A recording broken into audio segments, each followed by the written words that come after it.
Assalamualaikum anak-anak semuanya. Bertemu kembali dengan pembelajaran IPA. Hari ini kalian akan belajar mengenai bab 4, yaitu tentang listrik. Ingin tahu bagaimana materinya? Yuk simak bersama-sama. Apa itu listrik?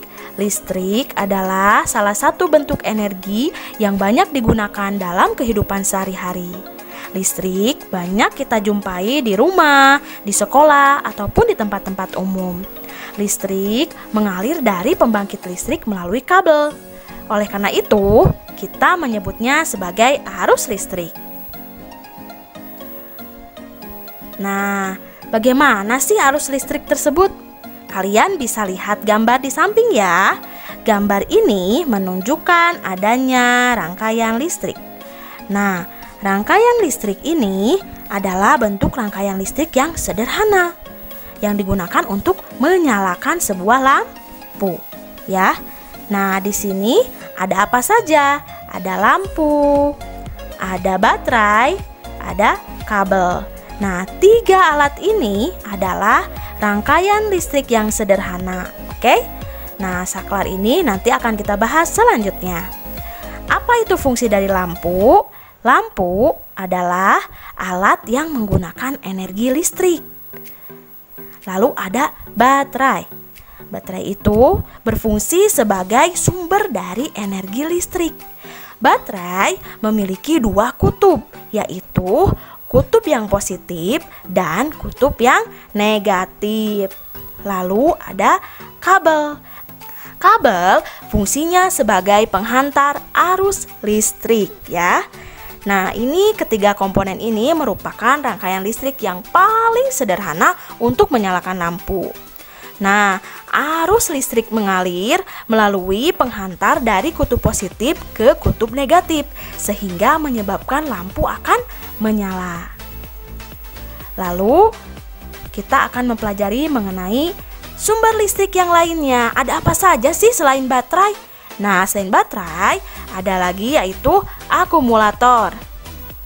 Selain itu ada dinamo, lalu ada generator. Nah, ini adalah bentuk dari sumber listrik atau alat-alat yang digunakan sebagai sumber listrik.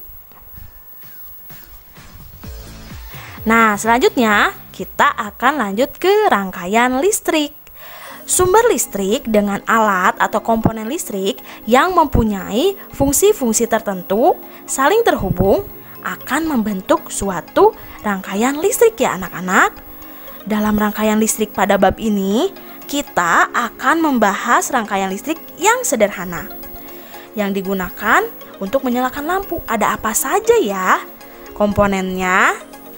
Iya, yang pertama ada lampu. Yang kedua ada kabel. Yang ketiga ada dudukan lampu. Yang keempat ada saklar. Ada yang tahu saklar itu untuk apa? Saklar adalah alat listrik yang berfungsi memutus dan menghubungkan arus listrik. Saklar biasanya terdapat tombol on atau off untuk menyalakan dan mematikan dari listrik tersebut. Oke, dalam rangkaian listrik, berdasarkan susunan hubungan alat-alat listrik, rangkaian listrik ini dibagi menjadi 2 bagian ya anak-anak, 2 jenis ya. Ada apa saja? Yang pertama yaitu jenis rangkaian listrik yang seri. Yang kedua yaitu jenis rangkaian listrik yang paralel. Wah, apa bedanya ya anak-anak? Yuk kita cari tahu. Oke, ini adalah salah satu bentuk gambar dari rangkaian seri. Kalian bisa lihat bahwa rangkaian seri ini memiliki rangkaian yang dipasang berderet tanpa bercabang ya. Alat-alat listriknya coba kalian lihat di sini. Oke, ini adalah rangkaian seri. Nah, apa kekurangan dan kelebihannya ya? Oke, untuk kekurangannya, untuk kelebihannya apa ya? Nah, Untuk kelebihannya, yaitu dalam rangkaian seri ini membutuhkan hanya sedikit komponen, sehingga biaya yang dibutuhkannya lebih sedikit. Lalu apa kekurangannya? Kekurangannya adalah jika salah satu alat listrik dimatikan atau dilepas, mengakibatkan rangkaian listrik lainnya akan padam. Lalu kekurangan yang lainnya adalah lampu pada rangkaian ini akan lebih redup. Nah, itu adalah kekurangan dan kelebihan dari rangkaian seri. Selanjutnya adalah rangkaian paralel. Bisa kalian lihat di sini ada contoh dari rangkaian paralel. Di sini rangkaiannya yaitu memiliki alat-alat listriknya dipasangnya sejajar, ya, sehingga terbentuk cabang di antara sumber listrik. Jadi ada cabangnya ya anak-anak semuanya. Nah, apa sih kelebihan dari rangkaian listrik paralel ini? Yuk kita cari tahu ya. Nah, ada kelebihan dan kekurangannya. Untuk kelebihannya adalah jika salah satu aliran putus, maka tidak akan berdampak pada arus listrik yang cabang yang lain, dan lampu pada rangkaian listrik paralel akan lebih menyala terang ya, menyalanya lebih terang. Lalu ada kekurangannya. Kekurangannya apa? Yaitu membutuhkan banyak komponen ya, banyak alat, sehingga biaya yang dibutuhkannya lebih besar. Nah, menurut kalian apa sih contoh dari rangkaian seri? Nah, ada di senter ya, lampu senter ya anak-anak. Lalu untuk yang paralel adalah ada di peralatan rumah kalian, ada di rumah ya, digunakan rangkaian listrik paralel. Oke, yang selanjutnya kita akan membahas bagaimana sih terjadinya gejala listrik. Nah, arus listrik dapat mengalir pada rangkaian yang tertutup. Rangkaian tertutup adalah rangkaian yang tidak memiliki ujung rangkaian. Yang sudah kalian tadi lihat ya, di dalam arus listriknya tidak ada yang terputus. Nah, bagaimana sih arus atau energi listrik itu dihasilkan? Kita akan cari tahu. Nah, anak-anak semuanya, kalian tahu tidak? Semua benda dalam kehidupan sehari-hari kalian tersusun atas atom yang berukuran kecil. Saking kecilnya, kita tidak akan bisa melihat atom tersebut. Jadi sangat mustahil sekali untuk dilihat.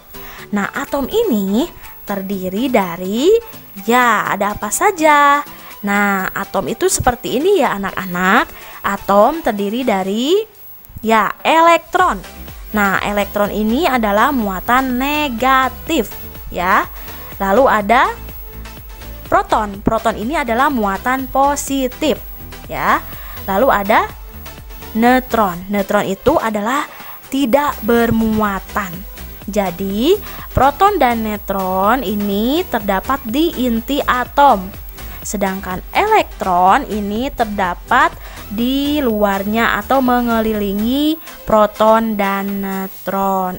Nah, ini adalah muatan yang nanti dapat menghantarkan listrik. Bermula dari apa? Atom terlebih dahulu. Nah, bagaimana sih sebenarnya muatan listrik itu bekerja sesuai dengan atom ini? Secara sederhana, susunan atom itu ada beberapa jenis ya. Yang pertama yaitu seperti ini ya. Nah, di sini muatannya yaitu netral. Artinya di sini jumlah proton dan elektronnya sama ya di sini ya, atau seimbang. Yang kedua yaitu di sini jumlah protonnya lebih banyak dibanding dengan jumlah elektron. Sehingga di sini anggap saja ini benda ya, bendanya bermuatan positif. Oke. Nah, yang terakhir yaitu di sini bendanya menerima elektron lebih ya. Sehingga ada lebihnya dan akhirnya benda tersebut menjadi bermuatan negatif. Nah, ini adalah susunan atom yang nanti akan menjadi dasar untuk kalian menentukan bagaimana pembentukannya suatu arus listrik. Ya. Nah, ini dia, kita akan lihat gambarnya ada di sini dua arah dari arus listrik. Yang pertama yaitu arah arus atau arus listrik, yang kedua yaitu ada arah elektron. Bedanya apa sih? Nah, di sini sebelum kita mengetahui perbedaannya, Ibu akan jelaskan dulu tentang arus listriknya bagaimana sih. Nah, arus listrik terjadi karena adanya perpindahan muatan listrik, anak-anak. Nah, oleh karena itu pembentukan arus listrik terbagi menjadi dua. Yang pertama yaitu menurut teori elektron, bahwa muatan listrik yang berpindah adalah elektron atau yang negatif, hilang. Sehingga akhirnya di dalam sebuah benda tersebut kelebihan muatan positif atau muatan proton. Nah, di sini akhirnya elektron mengalir dari kutub negatif ke kutub yang positif, sehingga disebut dengan arus elektron. Bisa kalian lihat yang ini ya, karena tadi kekurangan yang negatif sehingga menuju arus positif. Nah, yang kedua adalah menurut teori listrik. Nah, menurut teori listrik bahwa muatan listrik yang berpindah adalah proton yang mengalir dari kutub positif menuju kutub negatif. Karena tadi ya, yang berpindahnya adalah proton, proton itu adalah muatan positif sehingga kelebihan muatan negatif. Akhirnya yang mengalirnya ke yang lebih ya, mengalir dari kutub positif terlebih dahulu langsung ke kutub negatif, sehingga ini disebut dengan arus listrik. Seperti itu ya anak-anak semuanya. Nah, selanjutnya kalian semuanya akan belajar tentang bagaimana sih cara memberi muatan listrik pada benda ya. Nah, ada 3 cara ya anak-anak. Yang pertama yaitu dengan cara digosok ya. Yang kedua ada dengan cara disentuh atau ada sentuhan. Yang terakhir adalah induksi. Nah, sekarang kalian akan belajar tentang bagaimana cara memberi muatan listrik pada benda dengan cara digosok. Atau bisa kalian lakukan nanti percobaannya ya. Tapi kita akan pelajari dulu. Nah, tentang apa? Listrik statis. Nah, sebelum kalian percobaan, kalian akan mengetahui dulu apa itu listrik statis. Nah, listrik statis ini adalah gejala kelistrikan yang terjadi ketika muatan listrik tidak seimbang pada suatu benda dan terjadi pelepasan muatan. Kalian tahu kan bahwa tadi terjadinya arus listrik karena adanya pelepasan muatan, entah itu elektron atau proton. Lalu gejala ini berlangsung secara singkat ya, dan terjadi pada benda yang pasif. Nah, itu dia tadi materi tentang listrik, dan kalian sudah mengetahui apa itu listrik statis. Yuk, kita lakukan percobaan listrik statis. Simak dengan baik videonya. Oke, selanjutnya anak-anak semuanya, tugas kalian adalah melakukan percobaan listrik statis. Silahkan lakukan kegiatan berikut ya. Jangan lupa siapkan bahan-bahannya, nanti akan Ibu sampaikan. Oke, siap-siap ya. Nah, yang pertama kalian lakukan percobaan listrik statis itu dengan menggunakan penggaris, lalu ada kertas kecil-kecil ya, dipotong kecil-kecil. Nah, lalu terakhir adalah rambut kalian sendiri ya. Jangan lupa lakukan kegiatannya lah. Langkah-langkahnya seperti apa Pak Zian? Coba. Oke, yang pertama siapkan penggarisnya. Kemudian gosok satu arah pada rambut kalian. Seperti ini ya. Lebih lama lebih baik karena akan meningkatkan muatan listriknya. Setelah digosokkan ke rambut, kalian dekatkan dengan kertas. Iya, dekatkan ya. Tuh. Nah, Jadi menempel. ada yang menempel. Coba sekali lagi Pak Zian. Oke, kita coba sekali lagi ya.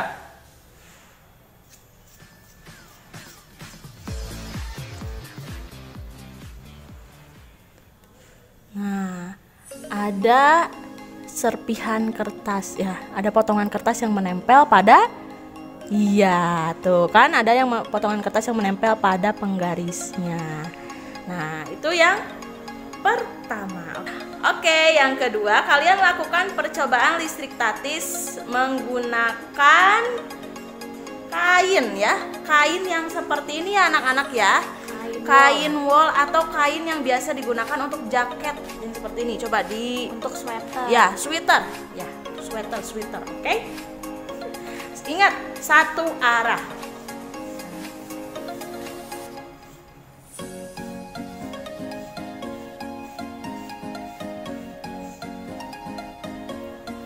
Nah, ada serpihan kertas yang nempel.